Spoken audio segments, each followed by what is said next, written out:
అసలు వెంకటేష్ గారి ఎంట్రీ దగ్గర నుంచి స్టార్ట్ చేస్తే కిల కిలమనే కలాలరు రాణి, అసలు ఆ థాట్ అంత ముందు సినిమా నుంచి స్టార్ట్ అయిందని విన్నాం, ఇది నిజమేనండి అనిల్ గారు?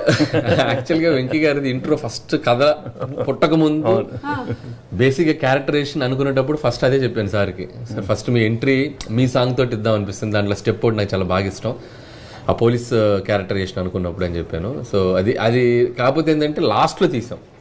సో వెరీ స్క్రిప్ట్ బిగినింగ్లో రాసుకున్నాం, but very end of the shoot అనమాట. ఇక ఇంకొక వారంలో అయిపోతుంది అనుకున్నప్పుడు తీసాం అది. బట్ ఇట్స్ ఒక వింటేజ్ వైబ్ అది.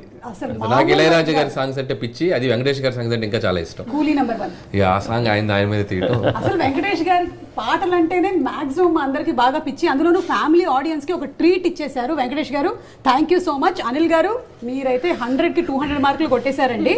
ఆడియన్స్ ఏదైతే ఎక్స్పెక్ట్ చేస్తూ ఉన్నారో, సంక్రాంతి అంటే ఆ వైబ్, అందరూ కుటుంబ సమేతంగా వచ్చి సినిమాని చూడాలనుకుంటారు, అలాంటి సినిమా కోసం వెయిట్ చేస్తూ ఉంటారనమాట.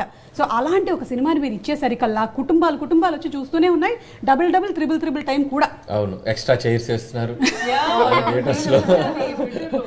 అండ్ అంటే ఫ్యామిలీ ఆడియన్స్ అందరూ ఎక్కడో ఈ కైండ్ ఆఫ్ జోనర్ని చూడాలని చాలా ఏళ్ళుగా మిస్ అవుతున్నట్టు అనిపించింది. లేకపోతే ఇది ఒక మొమెంటంలో ఏదో ఒక చిన్న ఏదో విప్లవం లాగా ఉంది, కసిగా అలా ఉంది అనిపిస్తుంది. జనాలు అందరూ అలా వచ్చి చూస్తున్నారు.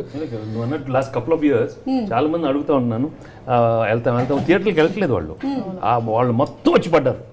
They all waiting to see this kind of చూస్తూ ఉన్నారు. సో వాళ్ళందరూ వచ్చి ఈ సినిమా ఇలా వచ్చి చూస్తుంటే నిజంగా చాలా ఆనందంగా ఉంది. వాళ్ళకి ముందు ఫస్ట్ నేను మనస్ఫూర్తిగా థ్యాంక్స్ చెప్తాను all the ladies and all the family audience who come and seen this film and made such a big super duper. నిజంగా మీ అందరికీ మనస్ఫూర్తిగా థ్యాంక్స్ చెప్పు, మా అందరు మనస్ఫూర్తిగా.